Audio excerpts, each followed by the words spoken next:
Oke di belakang yang di laptop namanya siapa? Surya. Oke. Jadi kali ini temanya integral of life sebetulnya. Jadi tentang kehidupan. Jadi kehidupan itu sebenarnya bisa dituliskan dalam rumus gitu ya. Kalau William udah kuliah atau sudah kerja? Berarti baru lulus? Udah lama. Udah apa ya? Kalau Jason masih SMA di IPS. Oke, dapat IPS tahu juga kayaknya matematika tetap dapat ya IPS. Kayaknya matematika.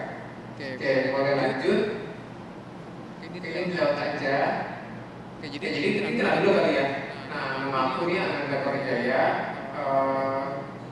S1-nya teknik fisika di UMS di Serpong. Di Serpong ya, mungkin kalau kamu tahu di Serpong ya, Serpong. Saat ini sedang menempuh S2 di Trisakti Manajemen Sustainability. Nah, kesibukannya sendiri memang lagi sedang bekerja sebagai building engineer. Kemudian ada sampingan juga ini bisnis baju, juga guru bimbel, punya channel YouTube juga dan penulis artikel bisa dipakai. Jadi kalau misalnya Jason sama William cek di internet ya ketika artikel sampai lupa. Nah nanti di situ ada banyak artikel tentang Buddhis. Mostly memang isinya tentang Buddhism, tapi isinya nggak sekedar cuma agama aja, tapi dia ada kayak bisnis dan antropologi, bisnis filsafat, bisnis sejarah gitu, bisnis dan fisika materi juga ada seperti itu. Jadi Buddhis dan sains diketemukan di Senape ini. Boleh kalau seandainya menjadikan bahan bacaan di sana pun penulisnya banyak, ada dosen, ada guru-guru Buddhis gitu. Oke, next boleh. Oke, ini buku paten bertengkir masalahnya, bukan buku paribayan yang kuning merah ya di sini pakai ya. Yang kadang merah itu lebih besar pakai kuning. Ini. Nah, tujuan saya ngelibet ini sebenarnya mau kasih paritas dan cakap wawasan suka. Pertama, atau kalau ini kuning jangan berapa? Coba.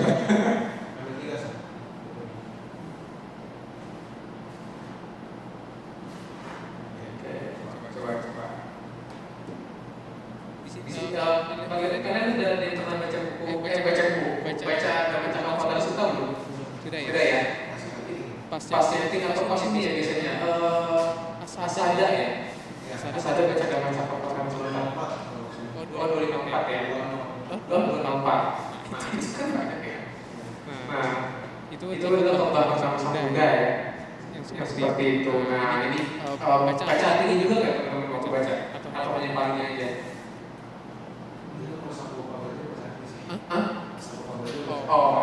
Bagus. Jadi artinya itu sebenarnya isinya tentang catatan Teresa tadi ya, empat kebenaran mulia ya. Nah, jadi sebenarnya yang akan dibahas di sini adalah boleh slide yang paling awal. Nah, ini artinya adalah integral. Jadi kehidupan adalah integral dari penderitaan duka terhadap waktu dari lahir sampai meninggal. Intinya lahir meninggal itu kita tak lepas oleh namanya duka gitu maksudnya. Kita dihadapi oleh kenyataan yang tadi gitu selama perjalanan hidup kita. Boleh next? Lagi yang tadi. Next lagi. Nah, jadi apa sih duka? Nah, boleh lanjut. Sebenarnya itu ya. Tapi bukan ini ya. Artinya di situ dijelaskan ada arti duka itu seperti apa di arti yang tadi yang Cakap Wawasan Suka. Nah ini sudah saya coba rangkum. Jadi duka ini dari kalau dari bahasa Palinya ya, artinya nggak cuma sekedar penderitaan sebenarnya. Jason Dolin sama Nevin sama siapa? Surya Pak sorry. Jadi nggak cuma artinya nggak sekedar penderitaan entah gitu. Sebenarnya duka ini memiliki arti tidak mampu memuaskan atau tidak mampu menahan apapun, selalu berubah, tidak mampu untuk masuk ke kehidupan kita, ini adalah duka. Jadi arti duka tidak serta merta hanya masuk ke penderitaan atau selesai gitu. Jadi sebenarnya duka itu bisa kita artikan sesuatu yang tidak memuaskan, selalu berubah-ubah. Itu sebetulnya definisi duka gitu. Definisi lebih komprehensif dibanding sekedar bilang duka itu penderitaan. Next. Nah, ini bisa kita dikaya. Parodiku bentuknya adalah tidak kekal. Apa yang tidak kekal adalah penderitaan. Apa yang merupakan penderitaan adalah bukan diri. Ini maksudnya sebenarnya lebih ke anicca bukan anatta. Jadi bentuk adalah tidak kekal itu anicca. Apa yang tidak kekal, jadi apa yang berubah itu adalah duka ya. Jadi kan duka sesuatu yang selalu berubah. Jadi duka itu lanjutannya dari anicca. Nah, karena duka berarti bukan aku, bukan milikku, bukan jiwa, bukan roh, kalau bisa dikatakan anatta. Nah, karena kenapa bisa dibilang bukan aku? Karena apa yang tidak bisa kita kontrol, itu kan bukan punya kita gitu. Kayak perasaan kita nih. Banyak yang bilang itu perasaan itu gitu. Tapi apakah benar? Kalau perasaan Anda harusnya Anda bisa mengontrol dengan baik. Nggak tiba-tiba nangis, nggak tiba-tiba sedih, ya kan? Ketemu masalah, nggak tiba-tiba marah, misalnya gitu. Jadi kalau memang itu punya Anda sih, Anda kan harusnya bahagia terus gitu kan. Tapi kenapa masih muncul hal yang tidak kita suka seperti itu? Nah, ini juga berikutnya. Kita kan manusia ya. Manusia ini terdiri dari acak-acak. Ada bentuk, rasa, persepsi, bentuk kita sampai rupa, wedana, misalnya, sangkara sama winyana ya. Nah, ini semuanya adalah penderitaan atau duka ya. Next. Nah, ini ada persamaan dengan penderitaan. Jadi kenapa bisa ada duka? Kan dia benar-benar kan pertama duka ya, kedua dia kerasan. Yang kedua ini ada sebab duka. Sebab duka itu apa sebenarnya? Nah, sebab duka ini adalah kata atau keinginan.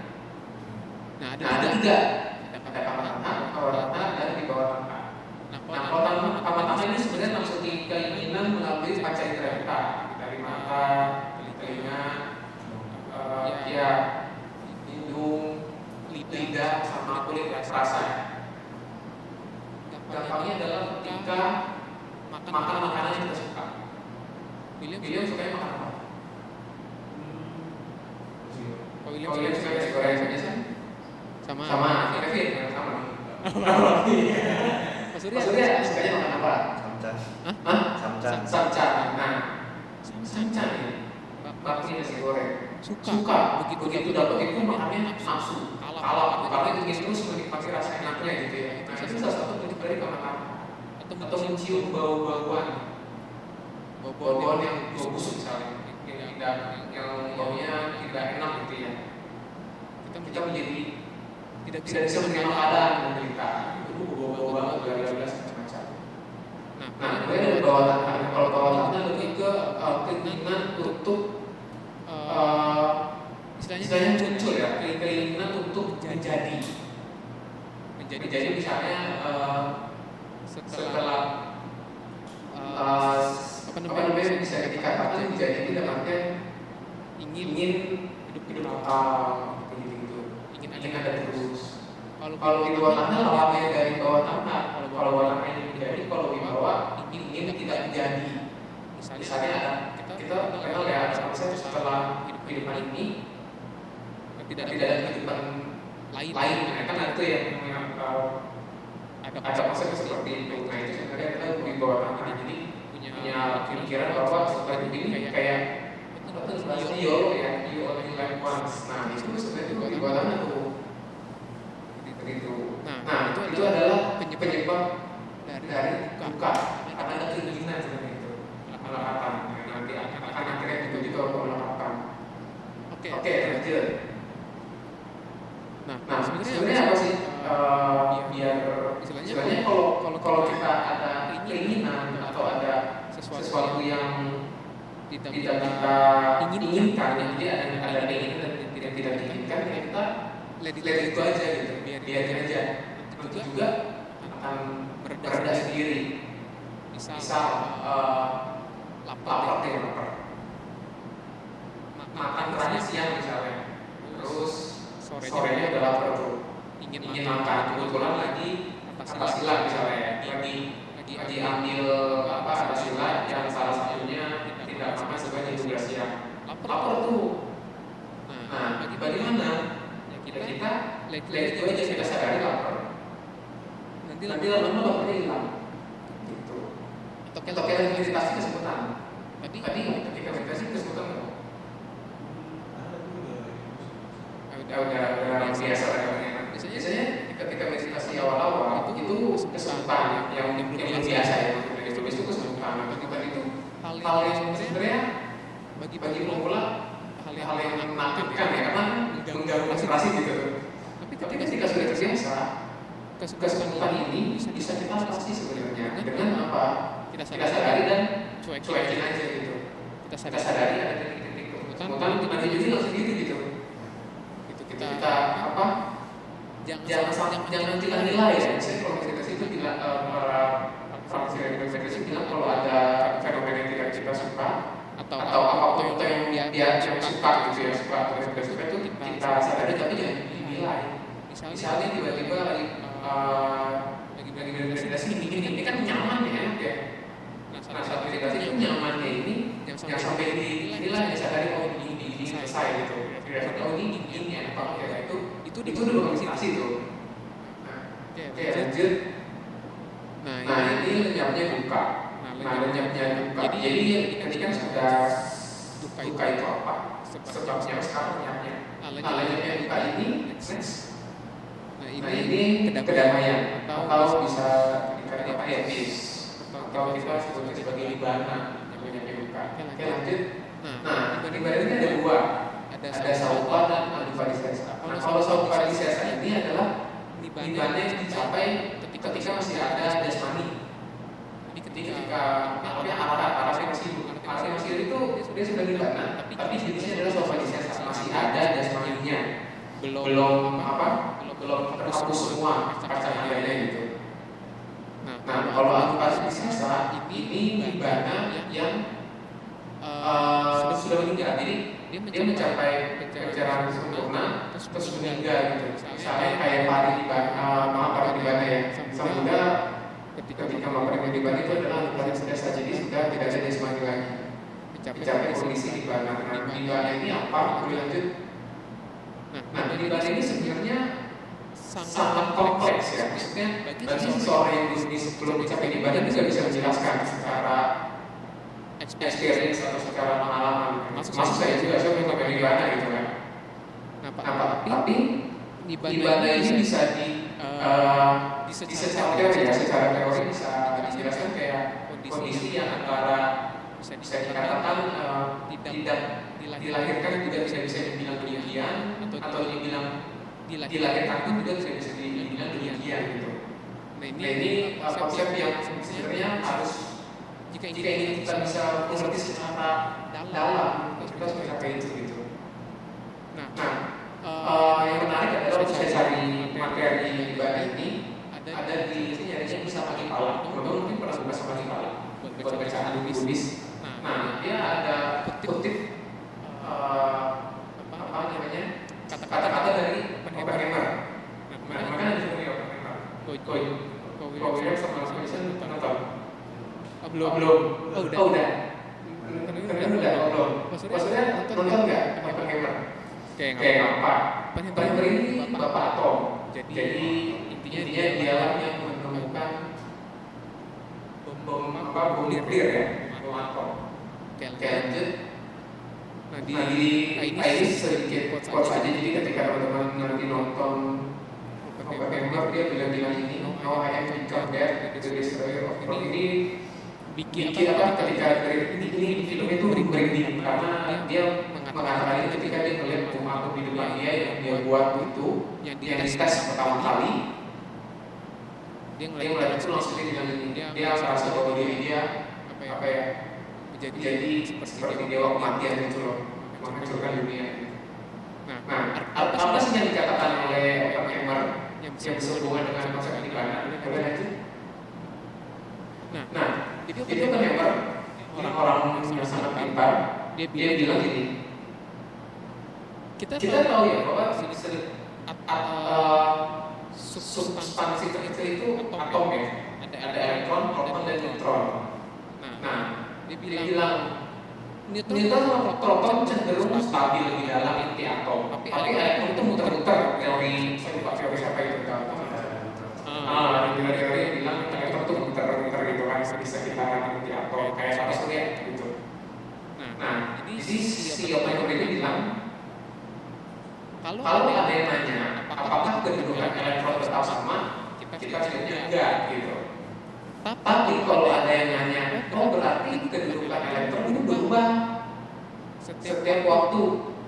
Tapi kita jawabnya juga enggak gitu.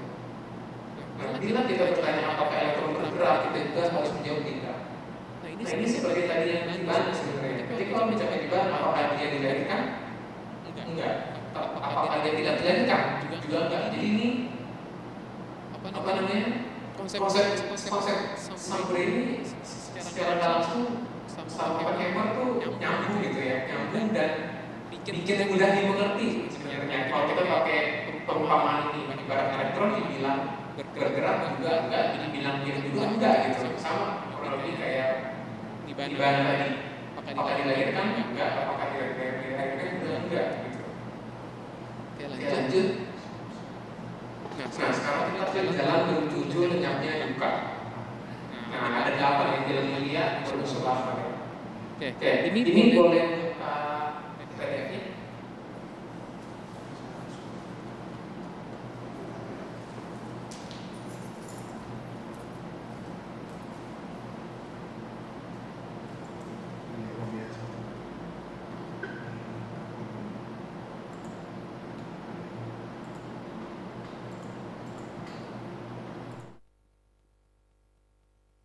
Oke. Ya.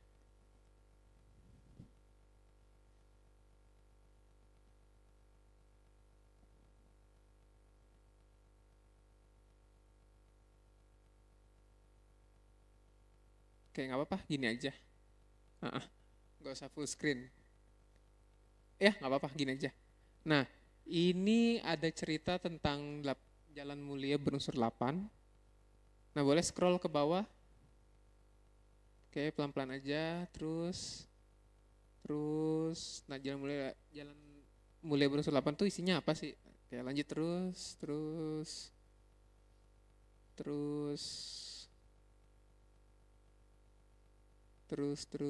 masih terus. Nah, ini lebih ke ya cerita-cerita awal doang ya, tapi kita ambil intinya aja. Kalau teman-teman mau nanti saya bisa kasih, udah saya kirimkan juga. Nah, ini boleh next lagi dikit. Nah, jadi ini jalan mulia berunsur 8, ada 8 ya, jelas ada 8 jumlahnya. Itu ada pandangan, konsentrasi, kehendak, perhatian, ucapan, daya upaya, perbuatan, penghidupan benar. Jadi ada 8. Oke, lanjut. Nah, kita coba ini satu-satu ya. Oke, lanjut.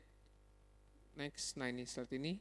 Nah, pandangan benar adalah pengetahuan sehubungan dengan penderitaan. Duka ya, tadi ya duka, asal mula duka, berakhirnya duka, dan jalan menuju akhirnya duka. Gitu. Nah, lanjut. Nah, ini yang tadi ya, kelahiran, penuaan, penyakit, kematian, kesedihan, kekecewaan, ketidakberdayaan, keputusasaan, itu duka. Kemudian ada berkumpul dengan yang dibenci atau berpisah dengan yang kita cintai pun duka. Dan tidak mendapatkan apa yang kita inginkan pun duka ya. Atau di sini dia bilang sebagai penderitaan. Oke, lanjut. Oke, Nah, ini juga sama, masih bahas tentang duka ya. Dengan meninggalkan keinginan memuaskan indera, bla bla bla. Inilah jalan menuju berakhirnya penderitaan. Oke, lanjut. Oke, stop.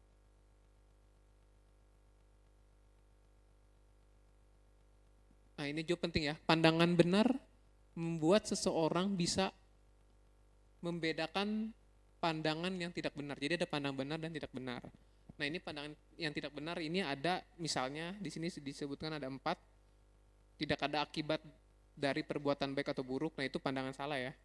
Tidak ada kehidupan di saat ini dan akan datang pun pandangan yang tidak benar. Tidak ada makhluk yang terlahir spontan pun tidak pandangan tidak benar. Tidak ada petapa yang merealisasi pengetahuan langsung. Nah ini ada 4 dari sekian banyak pandangan tidak benar yang dituliskan di sini. Oke, itu pandangan benar yang pertama. Sekarang kedua di kehendak benar. Nah, kehendak benar ini cukup singkat, yaitu meninggalkan kesenangan duniawi, bebas dari niat jahat dan tidak memusuhi ataupun mencelakai ya. Nah, itu adalah kehendak benar atau pikiran benar atau ya, kurang lebih seperti itu, kehendak benar. Jadi ada 3 isi dari kehendak benar. Kalau tadi pandangan benar kan intinya pemahaman akan 4 kebenaran mulia, tapi tidak terbatas sampai 4 kebenaran mulia aja. Tentang teman-teman tentang paticca samuppada juga bisa hukum karma, anicca dukkha anatta, loba dosa moha, itu pun pandangan benar seperti itu. Oke, yang kehendak benar ini yang 3 ya. Jadi meninggalkan kesenangan duniawi, bebas dari niat jahat dan tidak memusuhi ataupun mencelakai. Nah lanjut ini ada ucapan benar, yaitu menghindari ucapan salah, menghindari ucapan memecah belah, menghindari gosip, menghindari ucapan kasar, ini disebut ucapan benar. Nah sulit ya kalau yang ucapannya agak sulit. Tapi nggak apa-apa, namanya juga kita berlatih ya. Kemudian lanjut, nah ini perbuatan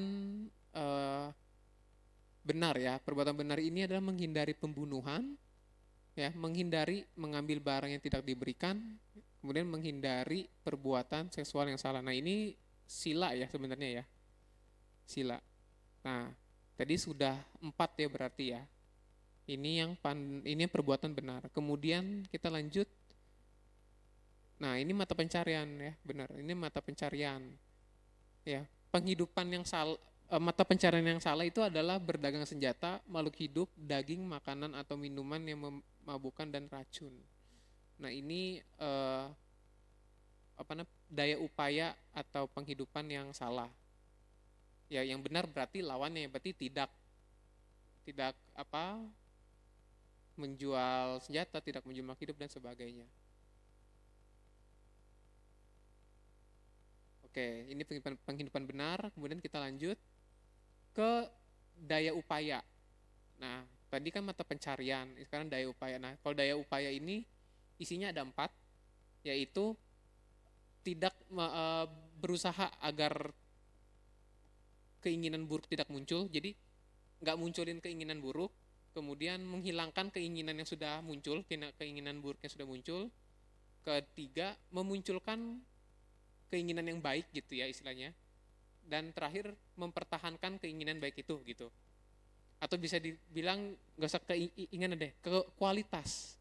Misalnya kayak biasanya ada orang yang mencuri. Ya anggap aja saya ambil contoh si Nevin ya. Misalnya Nevin suka mencuri ya. Sorry Nevin.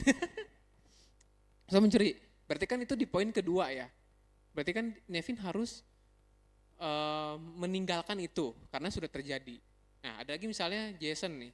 Kalau Jason tidak pernah mencuri, tetapi tiba-tiba ingin mencuri. Nah itu kan sudah ada keinginan untuk berbuat buruk ya. Nah itu nomor 1 tuh. Jadi sebelum terjadi mencuri itu diurungkan niatnya gitu. Nah itu nomor 1 maksudnya. Kalau nomor 2 kebiasaan buruk kita kurangin bahkan dihilangkan.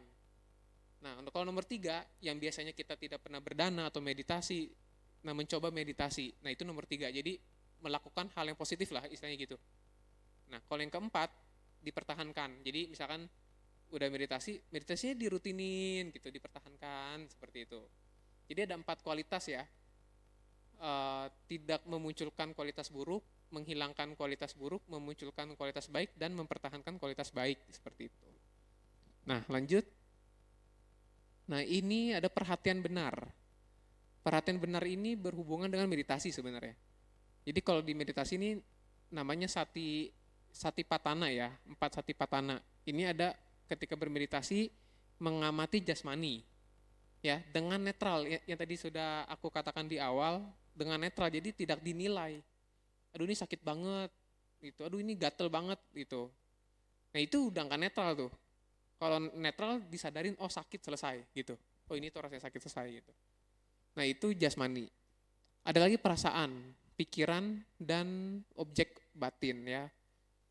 Jadi kalau yang perasaan biasanya lebih ke gelisah ya, lagi meditasi tiba-tiba gelisah. Keinget apa? Kalau biasanya ibu-ibu tuh jemuran, aduh di rumah jemuran gimana ya, udah dimasukin belum ya, kan jadi gelisah. Atau kita PR deh, PR aduh besok PR gimana ya, gelisah tuh perasaannya apa. Nah ada perasaan seperti itu muncul, itu diamati. Nah saya sih meditasi belum nyampe perasaan ya, itu sulit sih. Tapi untuk yang jasmani teman-teman bisa banget nyoba karena lebih mudah, cenderung lebih mudah dibanding perasaan. Kemudian pikiran dan terakhir objek batin ya. Ini objek batin ini maksudnya Damanusati ya. Kalau pikiran ini Damanupasana, yang pikiran ini Citanupasana. Pikiran-pikiran buruk, pikiran baik seperti itu. Nah ini perhatian benar. Lanjut. Terakhir ini ya. Konsentrasi. Nah ketika sudah perhatian benarnya sudah kuat, nanti akan ada konsentrasi benar. Nah konsentrasi benar ini adalah kita terlepas dari kenikmatan indera gitu ya. Jadi dia berdiam dalam jana. Nah ini terlalu berat ya. Jadi untuk jana ini mungkin nanti Nevin bisa undang yang lebih expert buat ngejelasin. Karena aku pun untuk jana ini belum pernah merasakan gitu ya. Jadi hanya sekedar belajar aja. Intinya ketika teman-teman sudah terasing dengan kenikmatan indera, itu sudah merasakan, bisa dikatakan udah tembus jana pertama. Nanti ada tahap itu sampai jana ke-7 kalau nggak salah, apa ke-5 aku lupa. Nah tapi teman-teman pernah nggak waktu meditasi ngerasain ketenangan yang teramat sangat, walaupun hanya sedetik atau kurang deh, sepersekian. Nah itu udah tembus jana tuh, jananya tapi singkat sekali. Nah tapi kalau para praktisi meditasi atau para bantai-bantai yang senior yang praktisi meditasi itu, dia jananya dipertahankan tuh, makanya bisa kuat sampai berjam-jam. Karena dia sudah terasing dari kenikmatan indera gitu. Sakit dan nikmatnya sudah terasing dari itu gitu. Mereka sudah sibuk dengan apa kita mau bilangnya dunia sendiri gitu ya gitu. Nah ini bayangkan ya, gak nyampe sedetik aja sudah setenang itu, gimana kita pertahankan kondisi tersebut gitu ya. Nah ini adalah jalan mulia berunsur 8. Oke, boleh lanjut ke presentasi yang tadi.